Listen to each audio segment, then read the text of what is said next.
Sumur Barhut atau yang biasa dijuluki sumur dari neraka, adalah sebuah sinkhole atau dolin yang terletak di Al-Mahara, Yaman. Sumur ini memiliki mulut atau pintu masuk berbentuk bulat kira-kira sepanjang 30 meter pada permukaannya, dan memiliki kedalaman 112 meter. Cerita rakyat setempat mengatakan bahwa gua ini menjadi penjara bagi para jin dan menjadi tempat orang-orang yang melakukan ritual sihir. Konon disebut sumur ini bisa menyedot apapun yang berada di sekitarnya. Beberapa penduduk setempat juga percaya bahwa nasib buruk akan menimpa mereka bahkan hanya dengan membicarakannya. Di dunia ini ada beberapa tempat masih menyisakan misteri yang hingga hari belum ada jawaban yang pasti. Salah satunya sumur Barhut. Di permukaan bumi adalah lokasi sumur ini berada di lembah padang pasir bernama Barhut, Hadramaut, Oman. Sumur Barhut ini memiliki luas 100 meter persegi dengan kedalaman sekitar 250 meter, dan konon dibuat oleh bangsa jin. Sumur Barhut dikatakan sebagai tempat awal munculnya kehancuran dunia dan menjadi tempat paling tidak bisa ditinggali. Dalam sebuah hadis dari Ibnu Abbas, Rasulullah bersabda, "Sebaik-baik air di atas permukaan bumi ini adalah air Zam-Zam, karena di dalamnya terdapat zat yang dapat mengenyangkan dan obat dari penyakit." Begitu juga seburuk-buruknya air di atas permukaan bumi adalah air dari sumur Barhut yang terletak di Hadramaut, seperti kumpulan belalang, yang di pagi harinya sumur tersebut memancarkan air kemudian pada sore harinya mengering fang tidak terdapat berkas basah apapun di atasnya. Dalam hadis di atas menjelaskan, jika air di sumur Barhut memang tidak bisa digunakan untuk keperluan apapun.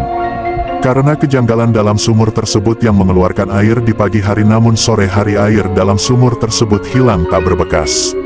Sementara berdasarkan beberapa pengalaman, beberapa orang yang pernah berada di sana mengatakan, berada di dekat sumur tersebut akan mencium bau busuk dan tidak mengenakan. Sumur ini memiliki kisah. Dalam kitab Irsyadul Ibad dijelaskan bahwa sumur Barhut dijadikan tempat berkumpulnya ruh orang kafir.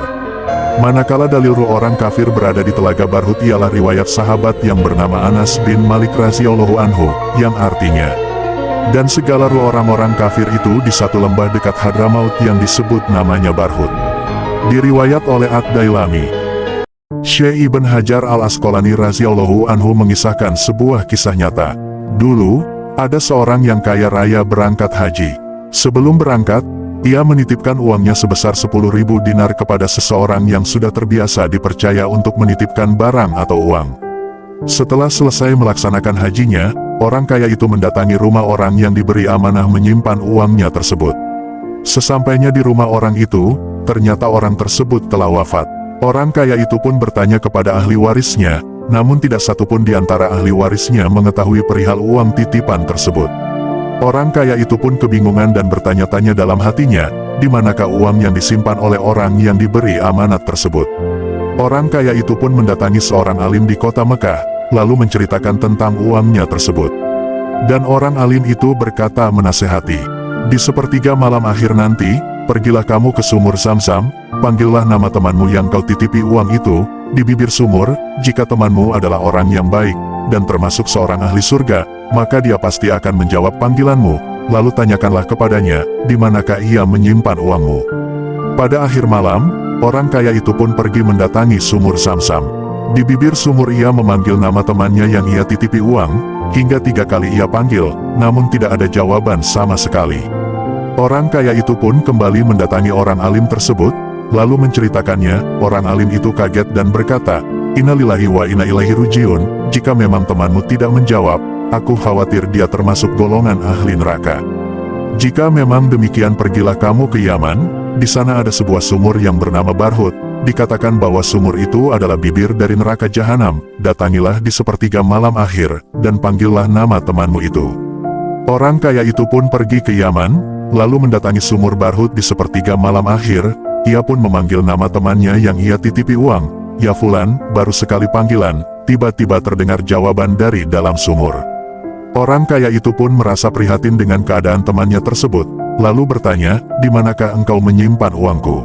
Dari dalam sumur terdengar jawaban, "Aku menyimpan uangmu di sini dan di sini, di dalam rumahku. Pergilah dan katakan kepada anak-anakku, kamu akan mendapati uangmu kembali." Orang kaya itu pun bertanya, "Bagaimana bisa engkau tergolong sebagai orang yang ahli neraka? Bukankah kau adalah orang yang baik dan memiliki sifat amanah?" Orang itu pun bercerita, sesungguhnya aku mempunyai seorang saudari perempuan yang fakir, lama kami tidak saling tegur sapa, sampai aku meninggal. Inilah yang menyebabkan aku tergolong sebagai ahli neraka.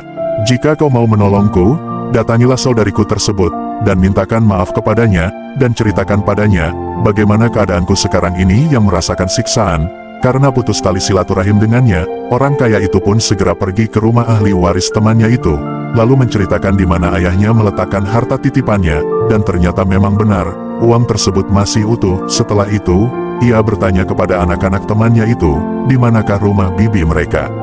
Setelah tahu alamatnya, ia pun segera pergi ke rumah saudari perempuan temannya tersebut. Setelah bertemu, ia pun menceritakan apa yang dialami saudaranya di alam kubur. Mendengar cerita orang kaya itu, perempuan itu pun menangis dan memaafkan saudaranya, lalu ia memohon ampun dan mulai menyambung tali silaturahim dengan anak-anak saudaranya. Saudaraku, Rasulullah Shallallahu Alaihi Wasallam bersabda, tidak akan masuk surga orang yang memutus tali silaturahim. Di riwayat yang lain, orang yang memutus tali silaturahim akan mendapat laknat dari Allah, walaupun dia mati di depan Ka'bah. Rasulullah Shallallahu Alaihi Wasallam bersabda, tidak akan turun rahmat Allah kepada satu kaum, jika di dalam kaum tersebut terdapat satu saja orang yang memutus tali silaturahim. Orang yang memutus tali silaturahim, berarti telah memutus hubungan dengan Allah, berarti salatnya bukan untuk Allah, puasanya bukan untuk Allah, zikirnya, dan ibadah-ibadah lainnya bukan untuk Allah Subhanahu wa Ta'ala. Allahumma salli ala Sayyidina Muhammad wa ala ali Sayyidina Muhammad. Semoga Allah Subhanahu wa Ta'ala selalu mengeratkan ikatan tali silaturahim dan cinta kita karenanya, ya saudara Riko tercinta. Wallahu a'lam bissawab.